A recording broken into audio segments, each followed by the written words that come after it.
میکنه. سلام ساجده. دقیقا میتونم بگم که من خیلی چیزای کمی میدونم، یه سری چیزا خوب بلدم، راجع به اونا فقط صحبت میکنم. راه زندگی من واقعا سبز کردی. منم گریم در که واسه ماها خیلی دوره که مثلا آقای ما هم میتونیم بریم تو کمپانی های زیر مجموعه تکنولوژی کار بکنیم و ببینیم که واقعا با یو ایکس همچین چیزی امکان پذیره. نمیدونم، حالا من همش فکر میکردم خب اینم یه چیز سرکاریه. منم که فقط بلدم چیزای خوب رو بگم توی پیجم، از چیزای بد نمیگم. بعد یک روز که من میگم سرنوشت من از همون روز تغییر کرد. بچه ها با یه ذهن باز میان، من باید ذهنشون رو اینجوری بکنم. من تو این مسیر فهمیدم که اصلا نیمه کار شده من یو ایکسه. من زندگیم خیلی، یعنی فکر کنم شبیه زندگی من کمتر پیدا بشه. از تایم خوابم کم کردم. یک تصویری از من میسازن ساجده، من خودم بعضی موقعا که میخونمشون به علی میگم من از خودم ترسیدم، من کیم دیگه، چه کارایی که نمیکنم، چه هیولایی هم. من آنمیوت کرد و سر کلاس بلند به من بی احترامی کردش. یه جوری شده بود که انگار از مادر من یو ایکس زاده شده بود. این یو ایکس من آورد به زندگی واقعی که باید الان زندگی کنی و این 15 روز حقوقم شد دقیقا هزینه که من برای کلاس‌های یو ایکس کرده بودم. وای نه آخه فلانی رفته فوق لیسانسش و این رشته که چرا منو باید بگیرن اونا نگیرن. سلام بچه ها، سلام به همگی.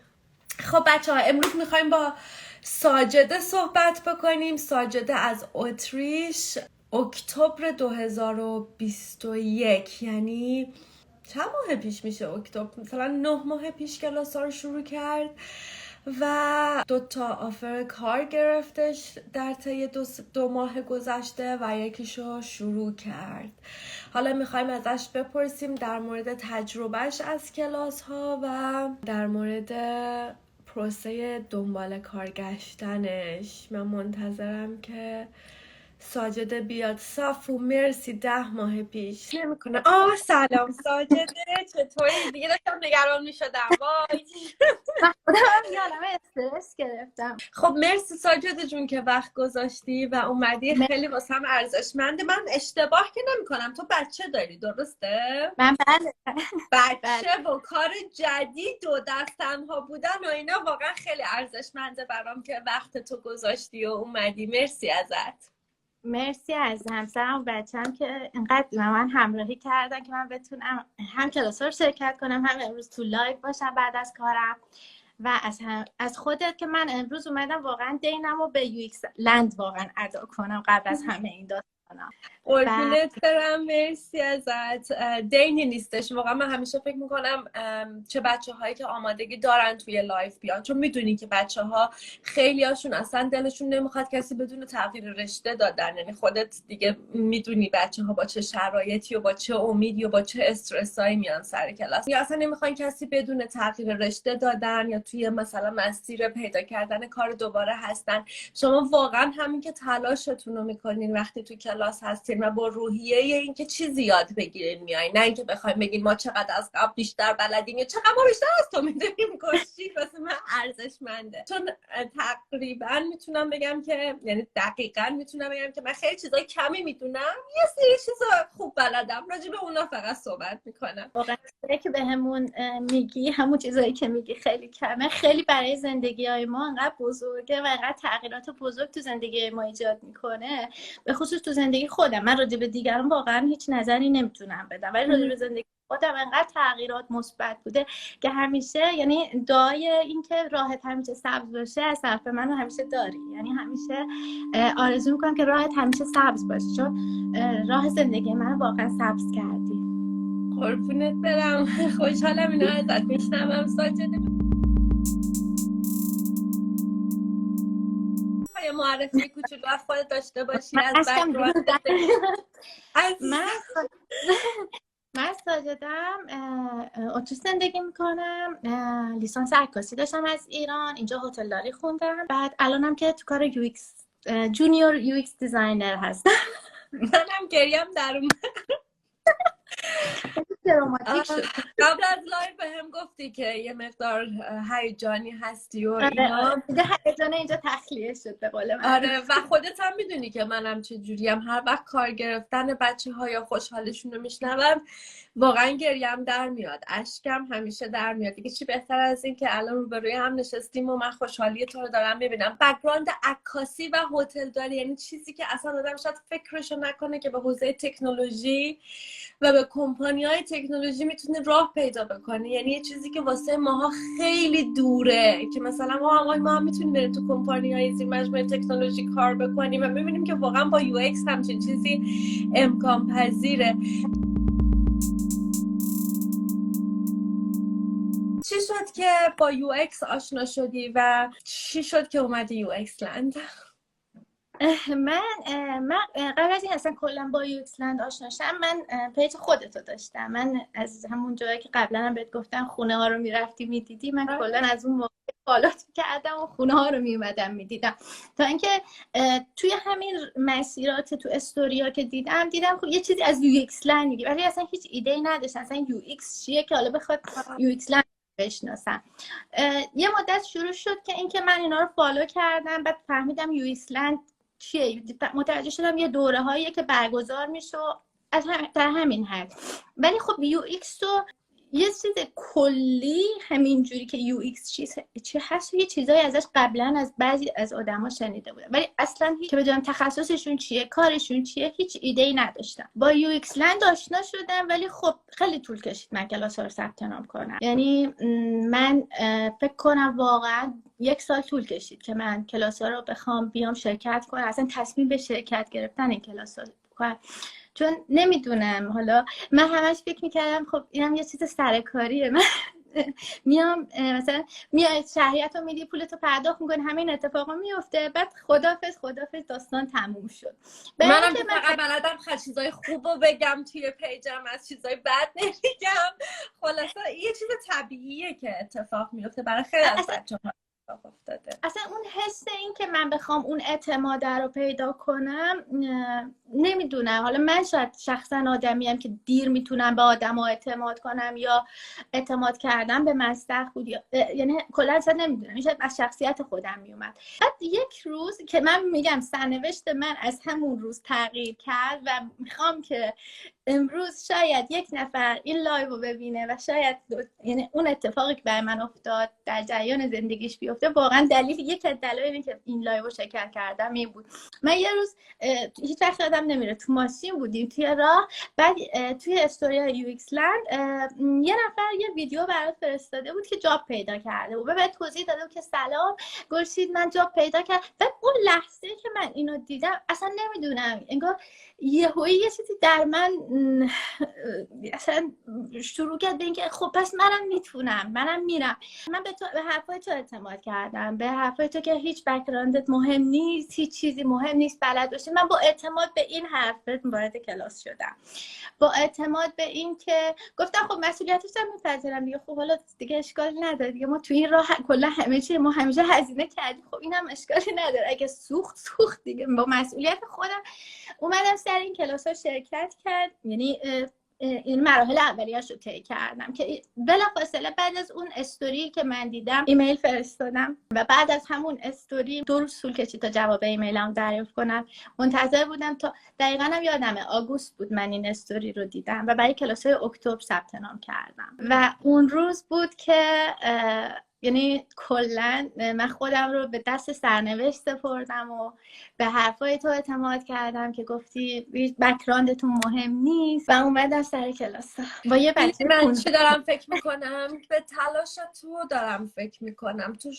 تو و همگروهی هم با هر گروهی که بودی واقعا تلاش کردین، یعنی مثلا همیشه سعی کردین که ببینید یه همگروهی داشتم که کلا یو ایکس و اون برای من تعریف شده و من کسی نیست جز الناز.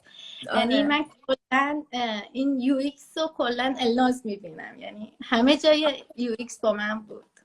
آره دقیقا. و من مثلا یادمه که اولین جلسه فیدبکی که با هم داشتیم، حتی شما مثلا یه سری نظرها و فیدبک ها هم داشتیم که در کمال احترام به من گفتین و مثلا راجبش صحبت کردیم و من حتی اونا رو اجرا کردم. یعنی مثلا یه تونه دعوا سر این بودش که بچه ها چه پروژه‌ای رو انتخاب بکنن و این شما رو اوورولمد کرده بود و من مثلا از دوره های بعد سعی کردم که ازش استفاده بکنم. یعنی نحوه فیدبک دادن کسایی رو میبینی که دارن تلاششون رو میکنن و یه نقطه نظراتی دارن، آدم باعث میشه که حرفاشون رو با گوش و دل بشنوه. مخصوصا که شما اسیستنتتون بسیار زیاد ازتون راضی بود، بسیار زیاد همش ازتون تعریف میکرد، توقعهای خیلی بیشتر ازتون داشت و میگفت گلشید بچه ها حرفی که میزنن واقعا چیزیه که نیازش وجود داره، چون این بچه ها خیلی دارن تلاش میکنن. چند وقت کار گرفتی؟ میخوام برسم بعداً به پروسه کار گرفتنت، ولی فعلا یه مقدمه داشته باشیم. من از 15 جون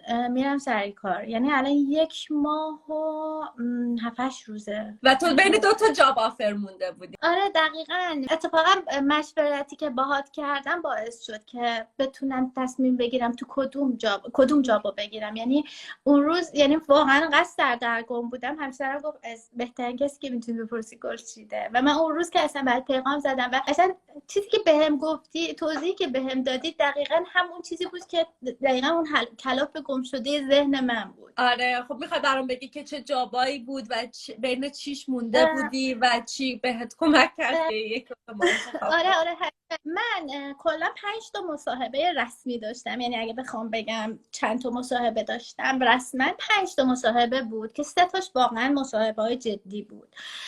از این 3 تا مصاحبه جدی که داشتم، یکیش رد شدم، ولی چیزی که فیدبکی که تو جواب رد شدن بهم گفتن این بود که البته پروسه‌هاشون خیلی طولانی بود، 1 ماه 1 ماه و نیم هر کدوم منو یعنی درگیر کرده بود. گفتم ما برگشتم به رزومم. یعنی منظورشون این بود که احتمالاً من با کاندیدایی که قرار گرفتم اولویت حالا اکسپرینس اومد وسط یا هر چیز دیگه، من تو اون شرایط رد شدم. 2 تا جابی که برای من 100% قبول شد، یکیش که شغل الانمه که تو حیطه این 2 تا شغلی که اصلا کلا اکسپت شدم، جفتشون 2 تا استارتاپ بودن. یکیش از سال 2016 شروع کرده، یکیش از سال 2017. استارتاپی که الان من توش کار میکنم کارش لیزینگ ماشین های برقی و این شرکت یه شرکتیه که الان تو 3 تا کشور شعبه داره و الان قراره که شعباتش به 2 تا کشور دیگه هم اضافه بشه و داره همینطور بزرگ و بزرگتر میشه.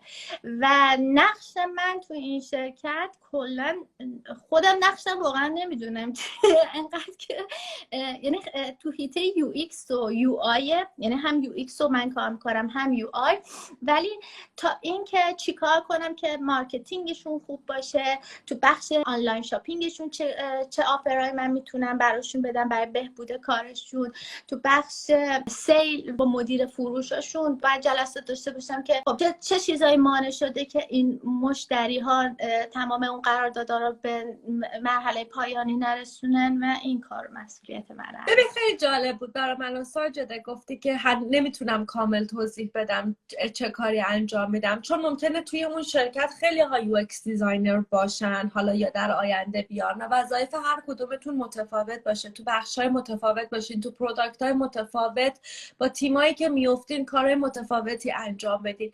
یه انتقادی که همیشه به من میشه اینه که گلشید مثلا جواب سوالا رو بعضی موقع‌ها میپیچونه تو دوره اول، چون بچه‌ها با یه ذهن باز میان اینجوری میان و من باید ذهنشون رو اینجوری بکنم.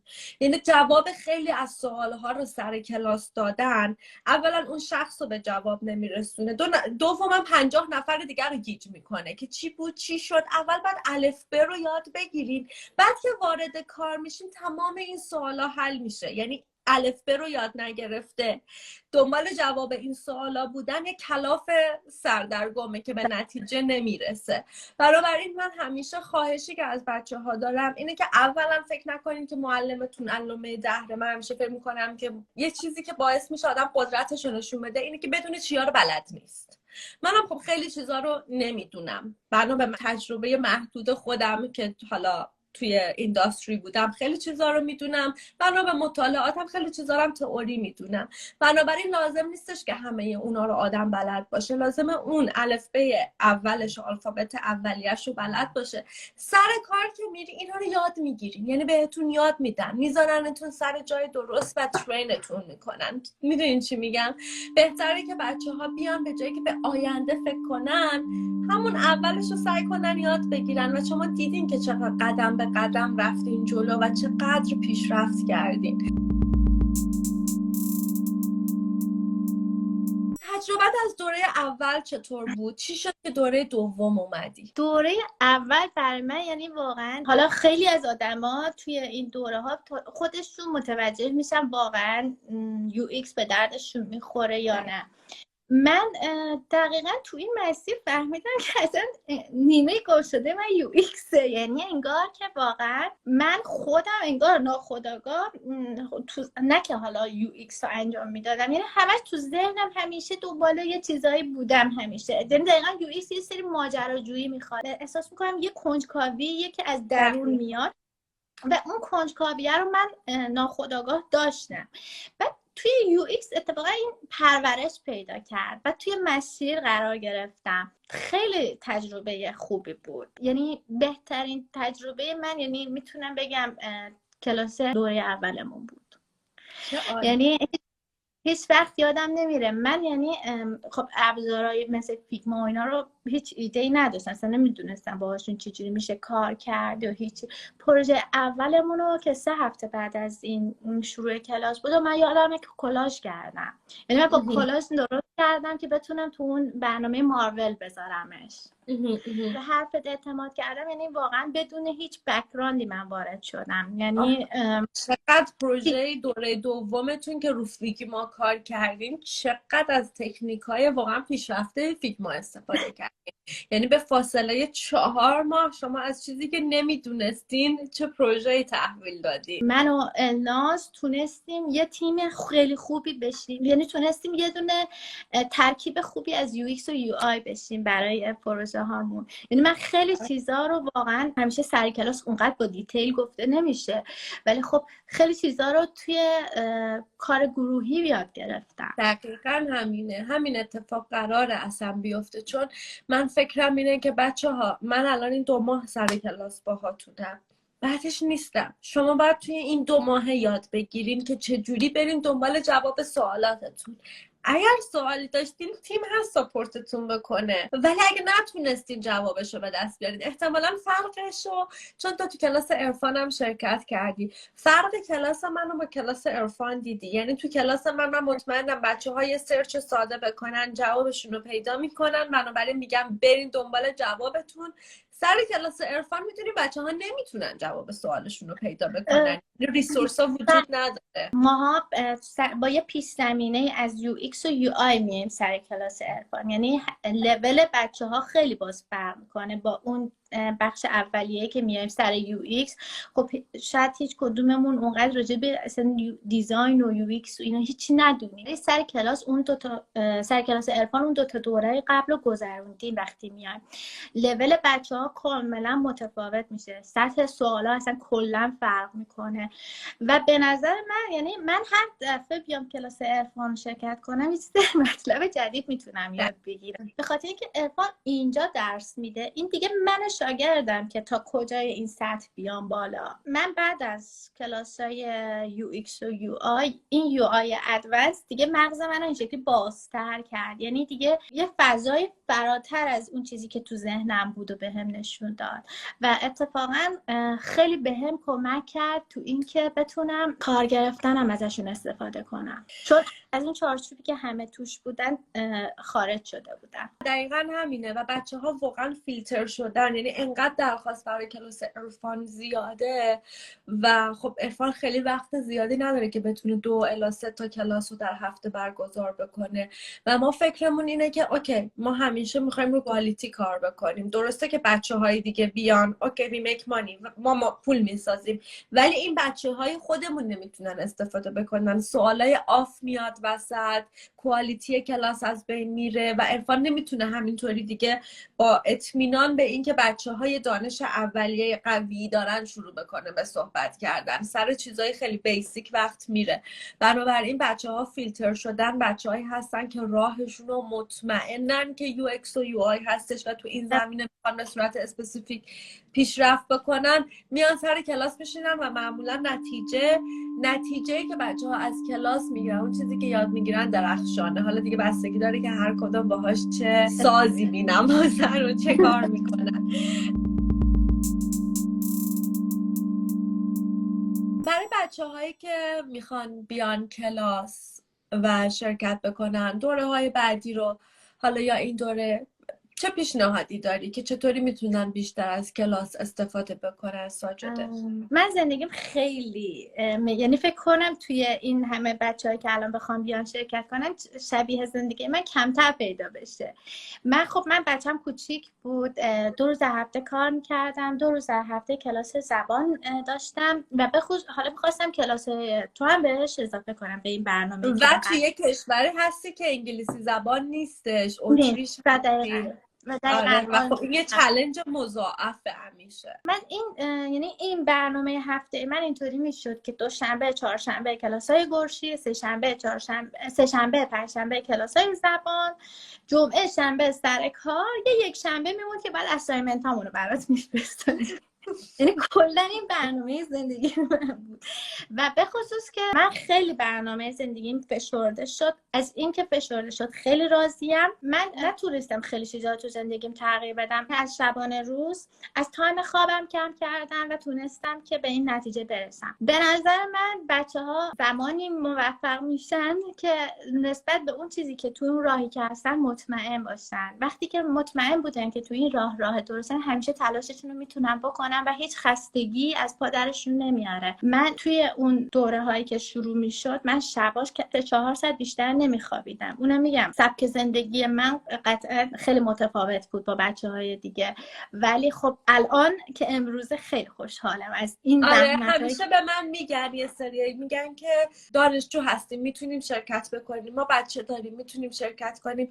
میگم این اصلا من جوابی براش ندارم، به خاطر اینکه بچه‌هایی بودن که کار نمی‌کردن، خونه پدر مادرشون بودن، دانشجو نبودن، هیچ استرسی نداشتن و کاری انجام ندادن، و بچه‌هایی بودن که با شرایط تو حتی 2 بچه کار انجام دادن و کار گرفتن و موفق شدن. یا یه چیز دیگه که به من میگن چرا میگه که آدما با بک‌گراندهای مختلف میتونن بیان، تو یه تستی از آدما بگیر ببین یو ایکس رو میشناسن. میگم انقدر بچه‌هایی که هیچ بک‌گراندی نداشتن درخشیدن که خب اصلا این تست واسه من اندازه‌گیری درستی نیستش، به خاطر اینکه اتفاقا کسایی که هیچی نمیدونن با روحیه یادگیری بیشتری میان. بچه‌هایی که تک و توک مثلا یه جمله یه جای خوندن، یه کورس آنلاین گذروندن، مدام میخوان از زمان کلاس استفاده کنن بگن ما چی بلدیم، به جایی که بیان بگن که چی میخوایم یاد بگیریم. و اونا خیلی واسه من انرژی بره. بچه‌هایی که میخوان بیان تو کلاس شرکت بکنن و به جایی که یاد بگیرن میخوان بگن ما چی بلدیم. یعنی انرژی که از من گرفته میشه سر اون بچه‌ها شاید تو طول هفته کاری با من و اسیستنت ها نداشته باشن، ولی سر کلاس باعث میشه که بچه‌ها باعث گیجی بشن، بچه‌ها فکر کنن یه عالمه چیزو بلد نیستن و 40 نفر میان سراغ ما. میدونین چی میگم؟ و ما باید به دونه دونه‌شون ثابت کنیم نه عزیز من، شما بیا اعتماد کن، دستتو بده، ما میبریم جلو. دورمون دیگه واقعیتش ما همچین تجربه کردیم تو دوره اولمون. ولی خب یعنی من میگم بعد از اون اتفاق شاید حتی کلاس من اگه بودم شاید نمیتونستم ادامه بدم، ولی با بهترین مدیریت، یعنی بهترین حالت، یعنی کلاس کنترل شد و خیلی عالی بود. یعنی واقعا واقعا قربونت عزیزم. حالا حتما باید راجبش صحبت بکنم یک بار، انقدر که همه جا پر شده که اصلا میگم یک تصویری از من میسازن ساجد. من خودم بعضی موقعا که میخونمشون به علی میگم من از خودم ترسیدم، من کیم دیگه، چه کارا که نمیکنم، چه هیولاییم من. خودم اگه توی اون بخش یعنی میگم من الان خودم همه اینا میشم و امیدوارم که همه آدمایی که حالا به همه حرفا اعتماد نمیشه کرد، ولی واقعا میگم من واقعا امروز اومدم اینجا که واقعا از طرف خودم به همه اون بچه‌هایی که مرددن، تردید دارن و براشون سخته بهشون بگم بچه ها واقعا اعتماد کنید. اگه واقعا تصمیم دارید یه زندگی یعنی یه شروع دیگه ای داشته باشید. مرسی ازت ساجده. داستانم از این قراره بچه ها، چون نمیخوام ویگ بشه کار ما اکسپریانس دیزاین دیگه، یه سری بمونن که چی شد راجبه چی اینا دارن صحبت میکنن. همین کلاسی که ساجده شرکت میکرد و اسیستنتش مجتبی بود و تو لایو قبلی هم یه صحبتی راجبش شد، یکی از بچه ها بودش که بدون دلیل مدام تو قسمت چت بی احترامی میکرد به من و من حرف میزدم مدام بی احترامی میکرد. این قسمت یه جلسه 2 جلسه ادامه پیدا کرد و چت باز بودش. بعد بچه ها شروع کردن به ما فیدبک دادن که فلانی مینویسه ما استرس میگیریم و ما نمیتونیم تمرکز کنیم به حرف، ما داریم به حرفای گلشید و درس گوش میدیم، این هم یاد چیزای آف مینویسه.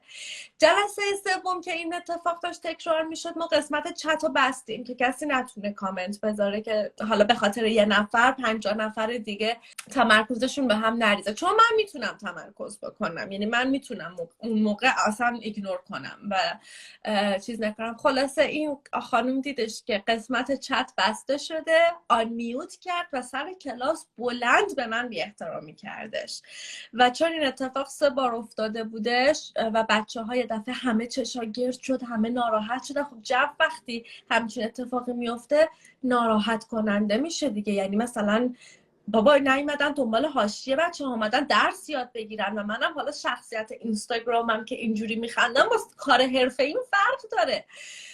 نیومدن با بچه ها خوشو بشکنم درگیر دراماشون بکنم که. خلاصه من از اسیستنتا خواستم که این خانومو از کلاس در اون لحظه بیرون بندازن که باهاشون صحبت بشه که دیگه متاسفانه شرایط صحبت کردن به وجود نیومدش. و خلاصه دیگه شما چی بهتون بگم، همه جا پر شد گلشید از کلاس آدم اخراج میکنه، گلشید هر کی بر ضدش صحبت میکنه رو اخراج میکنه، قوانین ساخته هر کسی قوانین رو رعایت نکنه اخراج میکنه دیگه. اون یه روایت رو راوی پیدا کرد، همه شدن راویش با اکانت فیک و هیچی دیگه. تو اون کلاس بودم، یعنی خودم شاهد عینی بودم تو اون کلاس. یعنی واقعا همین داستانی که داری، همینی که توضیح دادی همین بود، یعنی همه کلا همین دقیقا همین حالت طی شد با همین دیتیل که الان گلشید گفت. و واقعا میگم هزاران چیز عجیب غریب من خودم ازش بعضی میشنوم.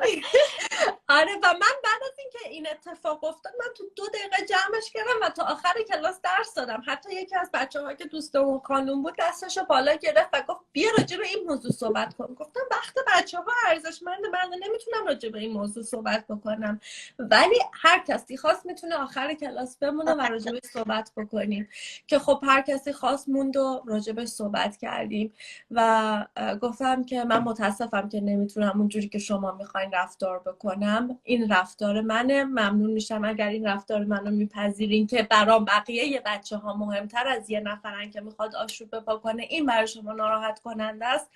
متاسفم که نمیتونم خودم رو تغییر بدم. و خب اون چه کلاس درخشانی شد، 70% بچه ها با این ایشوها اومدن دوره دوم ثبت نام کردن و چه پروژه هایی یعنی یه فیلتر خیلی خوبی بودش، میدونی که واقعا کسایی که اومدین دوره بعد همه مصمم بودین و میدونستین که این راهتونه دیگه، به خاطر حاشیه نیومدین.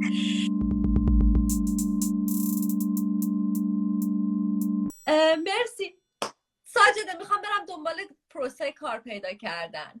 تو چجوری بعد از 2 دوره این اعتماد به نفس رو پیدا کردی که شروع بکنی به اپلای کردن و چجوری اپلای کردی، چجوری پورتفولیو تو ساختی در بچه هایی که میخوان توی این مسیر باشن؟ آره من کلاس پورتفولیو رو میخواستم که کلاس های پورتفولیو رو تو پلنم بود که همیشه شرکت کنم، اما من دیدم که خب من بخوام این زمان رو بخوام طی کنم برای من یعنی امکانش نیست، چون از نظر تایمی دیگه واقعا نمیتونستم، چون دیگه بین کلاس پورتفولیو و کلاس عرفان رو تصمیم گرفتم که شرکت کنم و توی این مسیر من خیلی ساده رفتم جلو، یعنی هم برای پورتفولیو درست کردن هم سی وی درست کردن، یه سری مطلبات تو ویدیوهای مختلف تو یوتیوب، توی لایو لایوایی که همینجوری توی اینستاگرام دیدم متوجه شدم که باید CV که درست میکنم CV باشه که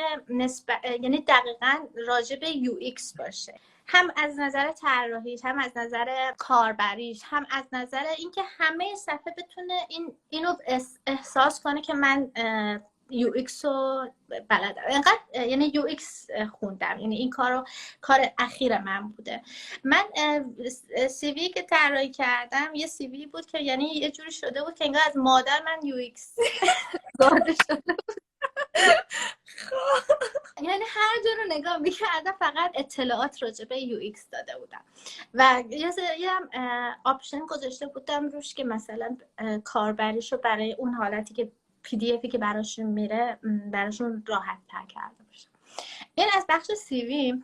از بخش پورتفولیو من ابزار خاص استفاده نکردم. من تو فیگما پورتفولیومو درست کردم. آفرین. دقیقا توی اروپا اتفاق میفته که بچه‌ها لینک فیگماشون رو میفرستن برای شرکت‌ها. و کاری که کردم این بود که پورتفولیومو درست کردم، پروژه هامون رو نشستم بررسی کردم، نگاه کردم و طبق ویدیوهایی که دیدم نگاه کردم که برای یه نفر که میخواد UX دیزاینر استخدام کنه چه چیزایی اهمیت داره.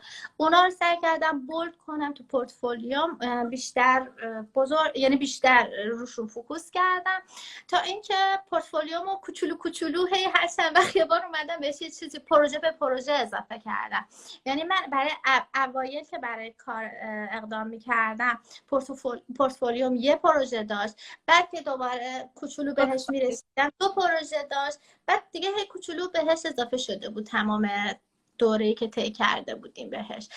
یعنی واقعا این پروسه اپلایمو منوط به پورتفولیوم نکردم، یعنی سعی کردم با آخرین پروژه‌ام که کامل بود شروع کنم تا به اولین پروژه‌ام که هنوز کامل نشده بود برسم. آفرین، چقدر کار خوبی کردی. پروسه اینترویو ها چطور بودش؟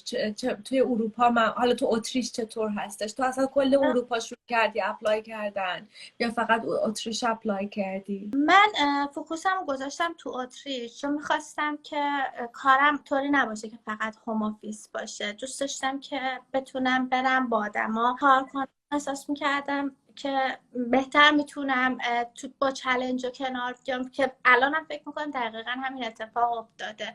بیشتر و بهتر بفهمم خواسته هاشونو. برای اینترویو اول که من خواستم وقتی که اپلای کنم اولا که برای هر جایی که میفرستادم خب همش میگفتن جواب رد میومد.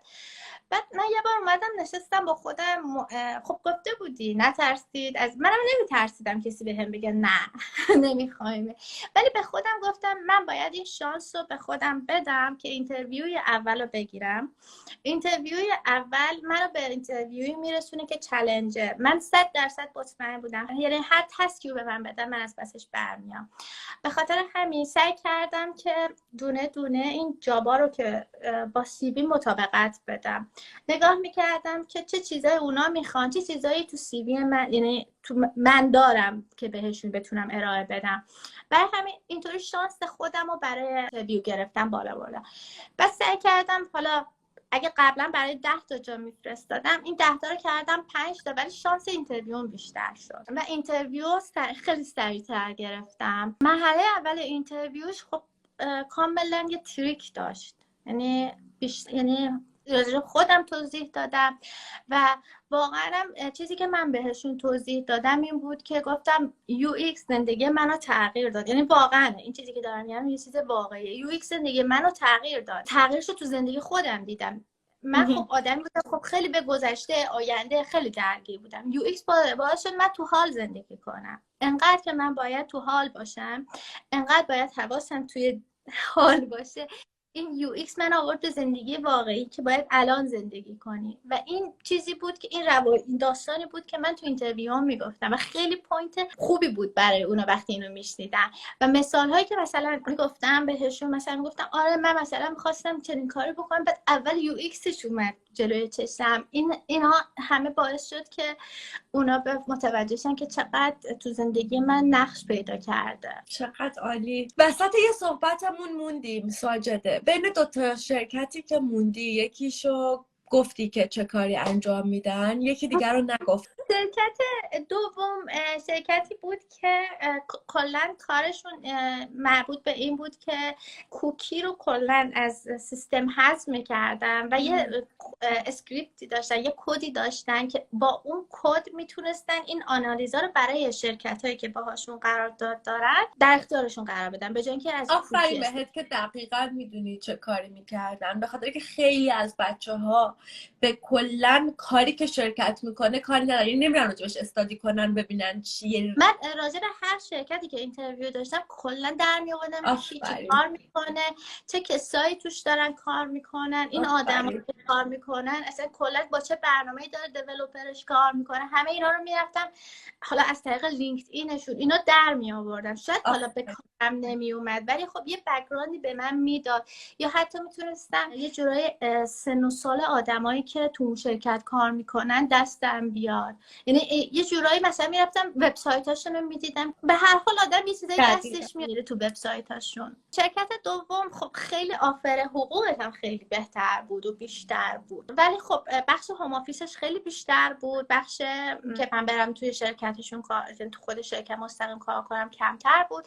ولی خب تو وایسی که برای من گذاشتی این بود، گفت ببین خودت به من گفتی که ببین با فرهنگ کدومش راحت تری، ببین سبک فرهنگ کدوم شرکت به حس و حالتو بهت کمک میکنه، و اون قشنگ دقیقا همون چیزی بود که من فهمیدم من خودم چی میخوام و بین اون چیزی که میخوام دیگه مطمئن بودم باید کدومو انتخاب کنم. و حتی گفتی خیلی جاها درآمد اوکی ولی میشه نادیده گرفت به خاطر سبک اون شرکت، و دقیقا همین اتفاقی بود که تو پشنت باعث میشه که بیشتر مایه بذاری و کار بکنی و سریعتر رشد بکنی، یعنی این اتفاق همیشه میفته. و وقتی که تو این قابلیت و توانایی داشتی که فقط بعد از 8 ماه شروع از این کار 2 جاب آفر بگیری، الان بهتره که بری رو اسکیلات همچنان کار بکنی، یه پولی هم بگیری و بعد در آینده انتخابا رو برای خودت بیشتر بکنی. من پولی که در آوردم از یو ایکس 15 روز حقوقم بود و این 15 روز حقوقم شد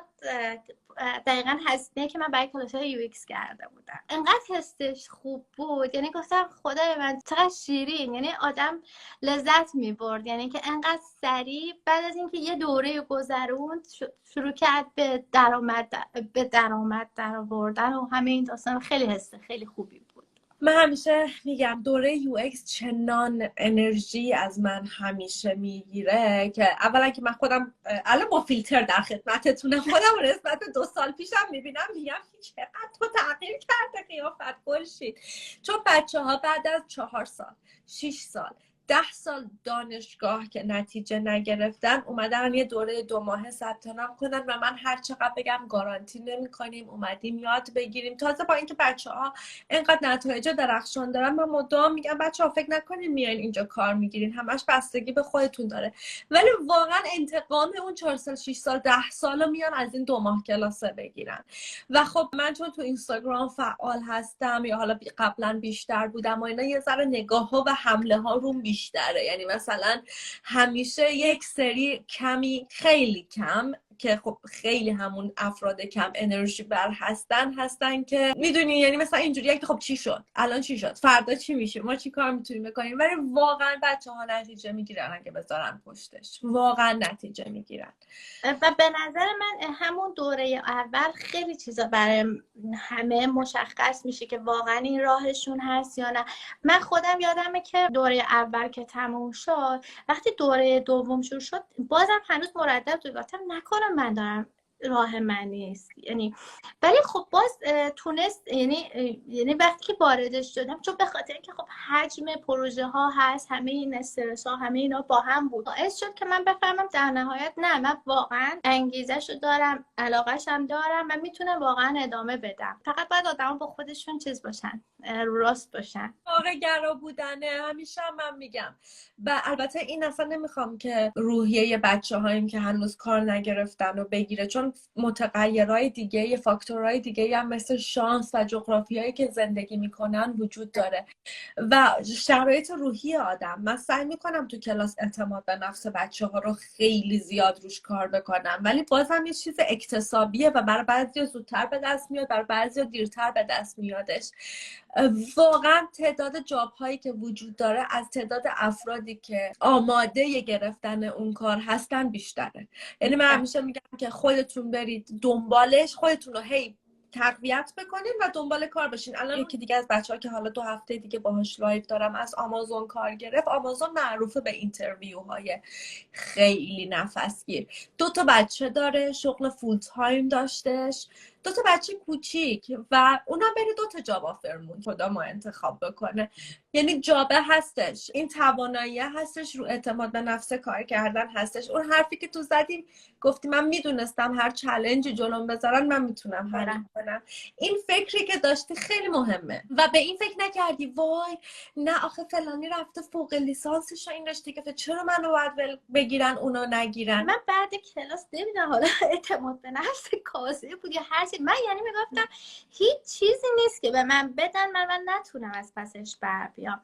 و انقدر نمیدونم حالا من از خودم دارم میگم، وقتی که بهم یه تسکی رو بر من فرستادن همین شرکت دوم که گفتم، گفت ما انقدر به وجد اومدیم از این کاری که تو انجام دادی، ما اینو گذاشتیم الگو برای کسای دیگه، کاندیدای دیگر رو می‌خواستیم بسنجیم. آفرین بهتون بچه‌ها، من واقعا افتخار میکنم بهتون. و حالا من الان اینجا جلوی تو نشستم، همیشه میگم تیم من خیلی دوست ندارن که رو باشن. شما خیلی اصلا ندیدینشون، حتی بچه‌های کلاسم ندیدنشون، نمیدونم خجالتی هن یا هر چیزی، از این هم شانس مایه. ولی واقعا این چیزیه که کار یک نفر نبوده که بچه‌ها انقدر تجربه خوب دارن و انقدر جایی بودن که نظم داشته و انقدر بر وقت بچه‌ها ارزش قائل بودیم. چون تایم زونا متفاوته، بچه‌ها از اروپا، استرالیا، آسیا، ایران، آمریکا، کانادا، چین همه جا هستن و خب من که 24 ساعته بیدار نیستم، خیلی موقع هم سر کلاسم تو جلسم، همیشه بچه‌ها حواسشون هستش هیچ چیزی واسه یک سوال پیش نیاد که نتونه حلش بکنه، دوچار سکند تات بشه، دغدغه پیدا بکنه، شک بکنه که جای درستی اومده یا غلط اومده. بنابراین همین دیگه خیلی برامون مهم هستی. آفرین بهت. من همینجا از همسرت هم تشکر میکنم چون میدونم که روزهای بیتوی رو زیاد گذرونده. واقعا ما خب به خاطر اینکه ما به جز کلاس خب میتینگ های زیادی داشتیم، میتینگ های طولانی داشتیم. واقعا خسته نباشی، واقعا دستش درد نکنه. واقعا بچه دختر هست یا پسر؟ من پسر.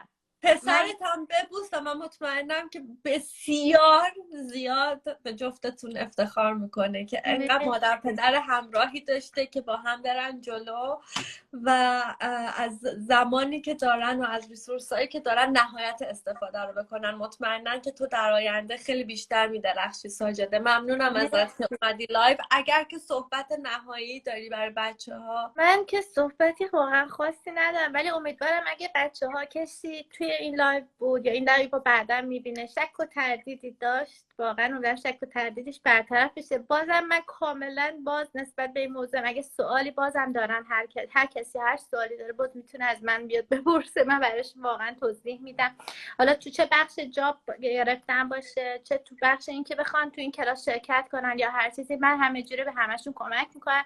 و اینم بگم گلشید، من 5 نفر از دوستام چه دورا دور چه حالا از کسایی که تو نزدیک میشناسن تو کلاس‌ها در شرکت میکنن. اونا چطوره تجربهشون ساجده؟ مثل تو هستن؟ اونا یعنی 4 تاشون که فقط منو دیدن، یعنی قراره که بیان کلاس‌ها رو یعنی از همین آگوست بیان تو کلاس‌ها و خیلی سوالا داشتن. من گفتم که خب بچه‌ها لایو میرم که ببینید که واقعا بهتون توضیح میدم، ولی بازم اگه هر کس هر سوالی داشت من همیشه میتونم بهشون جواب بدم. مرسی ساجده، مرسی ازت که وقت گذاشتی و اومدی.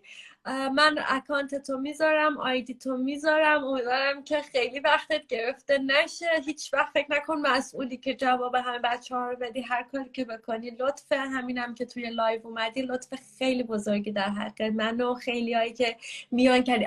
اینو میخواستم بگم، نشاطت از اتریش من باهاش لایو داشتم. 3 ماه پیش باعث شدش که یادمه که الناس برام نوشت چه خوب، مثلا مایه دلگرمی بود با یکی از اتریش صحبت کردی. خلاصه واقعا همه شما که قبول میکنید بیاید لایو و یا ویدیو میدین خیلی کمک کننده است برای روحیه بقیه بچه ها. مرسی ازت. مرسی واقعا، مرسی از خودت و واقعا ممنونم از زحمتات و امیدوارم که من هی بیام تو کلاسات همینجوری بیام شرکت کنم. یعنی کلاسایی بذاری ما از عرفانم باید تشکر بکنم که اصلا کلاس عرفان تموم شد من خودم پیاما رو که میخوندم مثلا اینجوری بودم عرفان چه کرده، نه اصلا پیامای تشکری که بچه ها داده بودن اصلا عادی نبود و من واقعا قلبم ذوب میشد که چقدر خوشحالم. یعنی توی این 2 ساله خیلی زیاد از آدم‌های مختلفی که واقعا کارشون درسته توی شرکت‌های خیلی خفن، خیلی لول‌های بالا دارن، چون دوست دارن همه با بچه‌های ایرانی در ارتباط باشن، دوست داشتن که بیان توی مدرسه تدریس بکنن، ولی واقعا روحیه معلمی یه چیز دیگه است که من فکر میکنم عرفان خیلی خوب داره. اطلاعاتش، نحوه درس دادنش، همه چیز، اینکه انقدر حامیه، انقدر حمایت میکنه، خیلی واقعا من خودم ازش خیلی ممنونم. واقعا اگه این لایو بود همینجا ازش تشکر میکنم. واقعا خیلی ممنون. واقعا قربونت ساجده جونم، پسر ماه تو ببوس، به همسرت سلام گرم منو برسون. خداحافظ عزیزم. خداحافظ.